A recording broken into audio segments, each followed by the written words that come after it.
Alrighty, so here we are right now. I'm just going to play what we have so far. Hello, my name is Ty Carrier, and I'm your instructor for motion graphics. Now, the next part, I love sci-fi. I love sci-fi. So, this is what we have so far, and I do love sci-fi, but this is what we have so far. I'm using these different motions, and I might go back and tweak it out for speed. One thing to notice is you'll notice that I'm using different motions, but I'm trying to keep things organized, and I'm using shapes. Okay. And shapes are pretty good because what they allow me to do is to kind of break things up so that all this text isn't just floating in space. It makes it so that it's actually more organized. I can add a splash of color here and there. If my background were white and my text was black, I could use gray shapes with a little bit of a blur, different shades of gray to show depth and have them moving in the background and just make it just like, wow, it's not just moving on a flat page. There's depth, there's things moving around in the background. These can also be used as nice masks. So I could have a bar of a solid going across and imagine two images, one of a body and one of an X-ray, and then use the bar going across it, and it would mask out and show that you're actually scanning or looking at, inside of the body where the X-ray is, just wherever that bar is. So you can do some pretty sweet stuff with it. One thing you can also do is use these solids to hold Illustrator files or as a mask or just as a shape. So inside of Illustrator, I illustrated a few of these different shapes, and the idea is, remember, it says I love sci-fi. Now, this is kinetic typography, and it does mean that basically, what does kinetic typography mean? It means moving type. Um, so you want to probably stick to that more than anything else, but you can use images or icons. What you want to do when you use them is be consistent for one. So in other words, I just used this image. It's kind of funny. I used this image as a reference so I could illustrate a hand in the Vulcan symbol. Um, I'm not trying to be photorealistic, and that can actually be distracting when you have icons and images that you're using that people have to decipher. I want to keep it as simple as possible. So I love sci-fi. Even if you're not into Star Trek or whatever, most everybody still knows what the Vulcan symbol is. So most people know what an eye is, and most people know what a heart is. So there's not too much thought that has to go into this. But ideally, you do want to keep with using type as much as possible because of the simple fact that you're actually trying to communicate and make sure that this fits for everybody.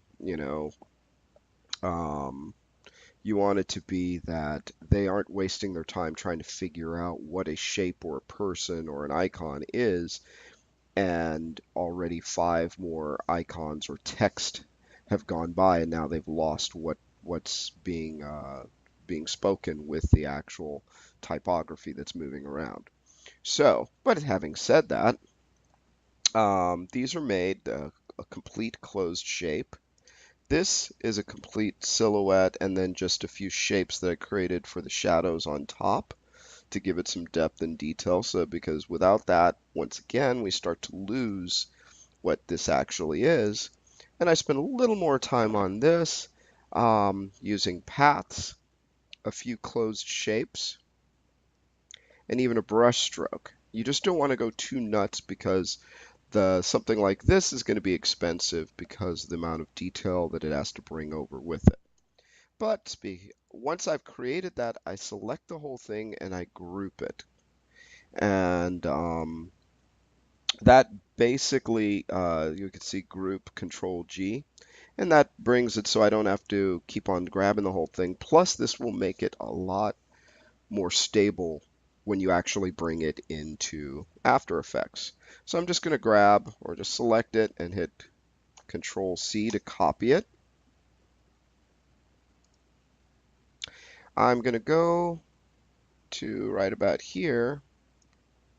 I'm up at the top, and I'm going to, under Layer, say New, oops, Solid. Okay. And per usual, we've got basically this this solid here, and I'm just going to give it a name. I'm going to call it I. I'm going to make it white, and I'll make it the composition size for right now. That's fine. Just hit OK. So right now, we could see it's taking the whole length of my my movie. I'm just going to tighten that up, and it doesn't need to be exposed that much. Make it a little bit shorter. See? But it's not going to pop like that. It could, but I want to do something different. So with this solid selected, I'm now going to hit Control V. You see it's called I. Oops. Let's try that again. Illustrator, copy, paste. There we are. Didn't want to copy before. So now if I zoom in, you'll notice that it has all these little anchor points. So I could even edit it once it's in here. Right, I could go into these different sections and do different things and change it, but I'm just going to leave it as is.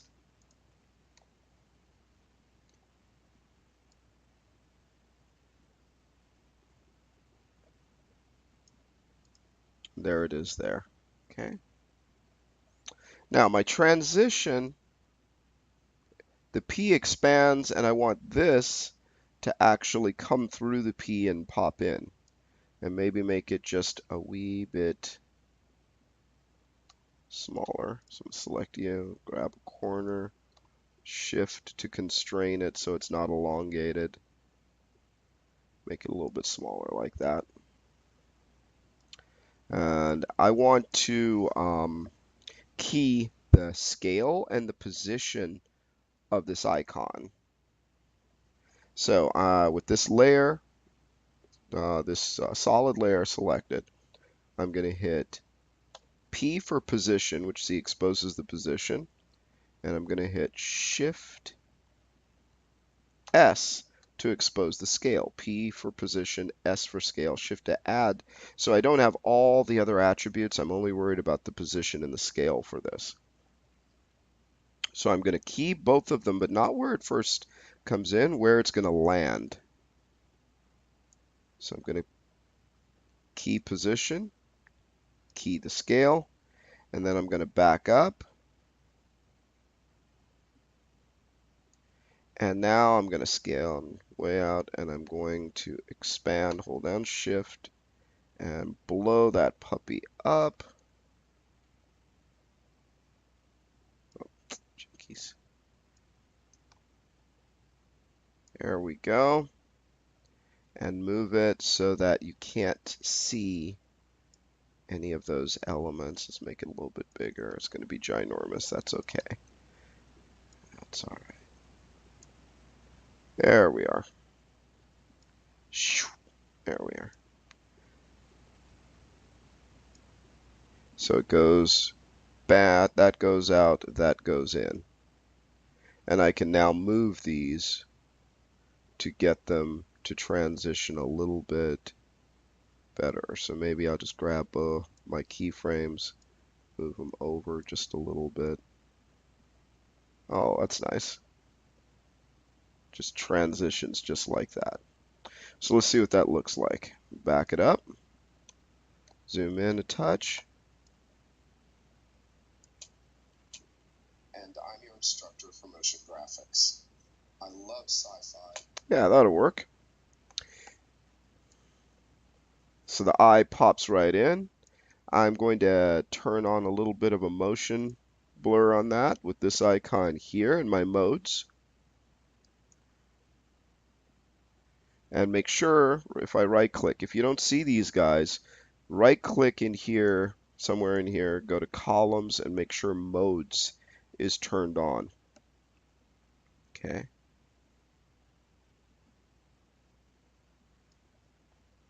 boom.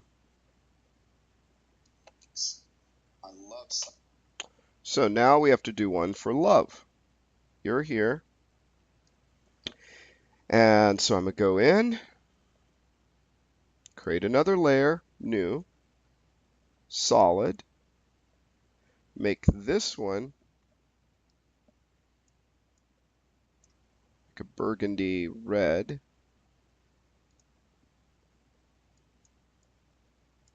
call this one love,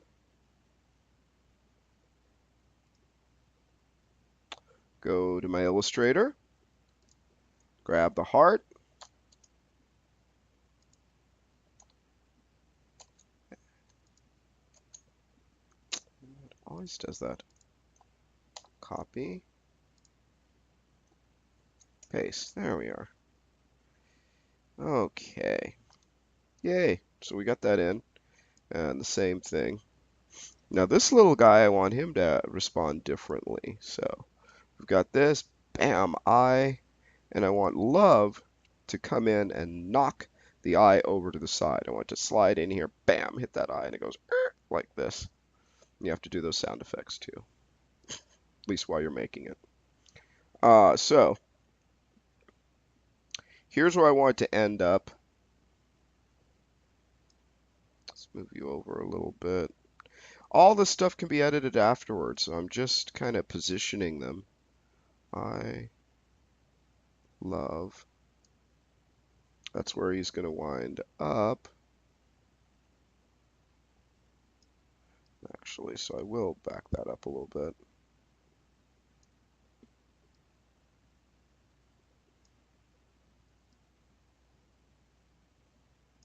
And then same with this guy, except this guy, I'm not gonna animate his scale.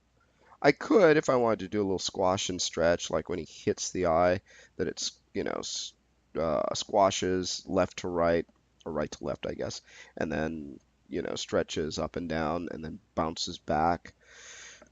It's up to you of how much detail you want to put in. So, but I am gonna do my, for him for right now, my position, and key that. And then just come in over here. Actually, let's grab this keyframe, move it back a little bit. And let's say right here, hold down Shift and move it out. Motion graphics. I love sci-fi. Okay, the heart's working right. Now that eye.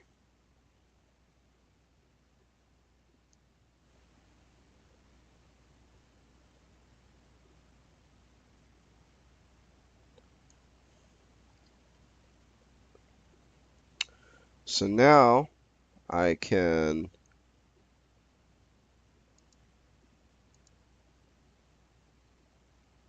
let's make him stay just for a little bit.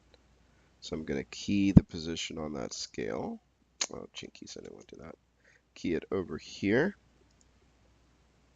May as well key them both just in case. Now I'll move it over, and this is where he starts to go.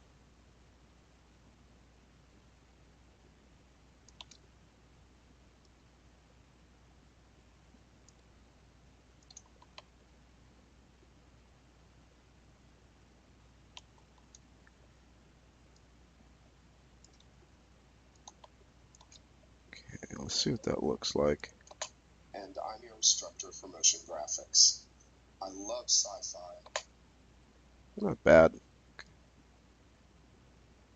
And we have a little, he comes kind of in there, goes off to the side, hits, and then he just slams on the brakes a little bit.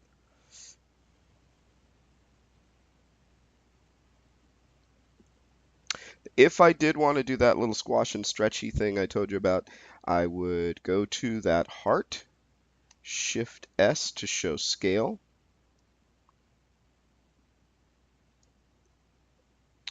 I would key the scale here,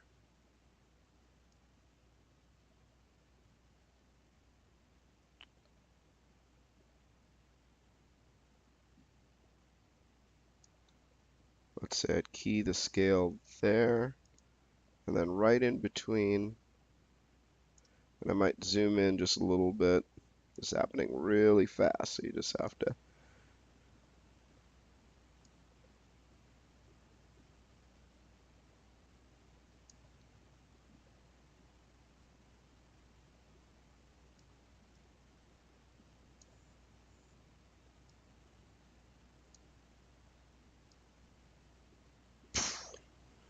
There we go. That's kind of neat.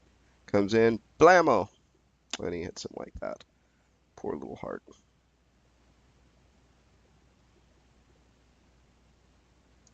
I love sci-fi.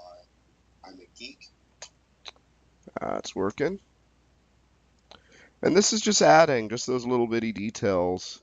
So it's not just the motion. Let's make you, yeah, you've got that on. Let's take you, my little heart. Put some motion on you too. And then I have to do the sci-fi symbol, last one. So now we just go in, layer, new, solid. Once again, let's make this one white.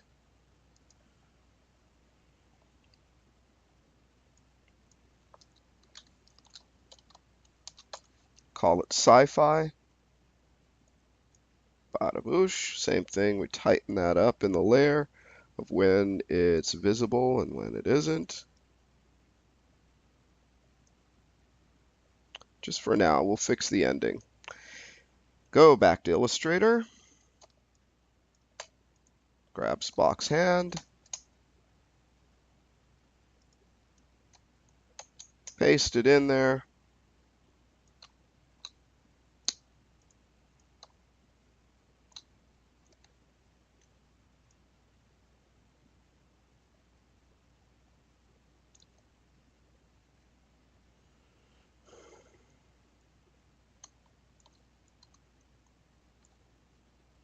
And once again,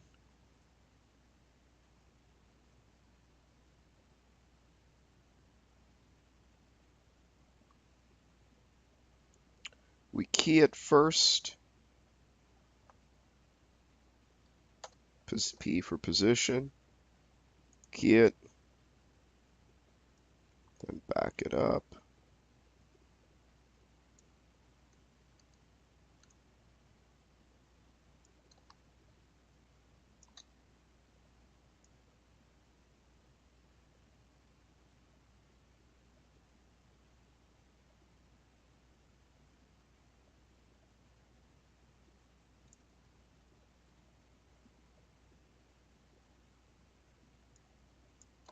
It's Ty Carrier, and I'm your instructor for motion graphics.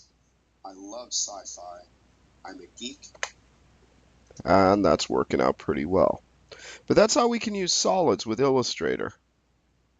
Do the same thing for this guy. Give it a little bit of a motion blur.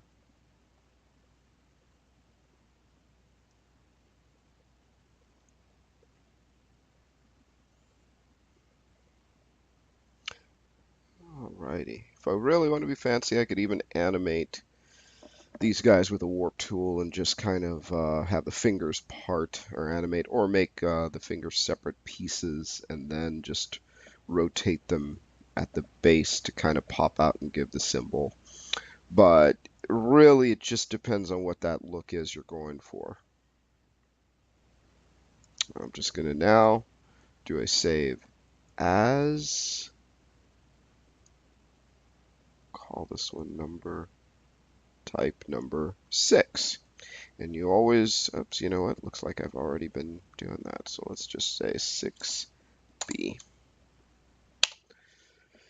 And the reason being, so as we do this, I can always go back and edit those. I can always go back, and if I make a mistake or something gets horribly wrong, I can always tweak that out. And then I just have to decide how this is going to transition to the next thing.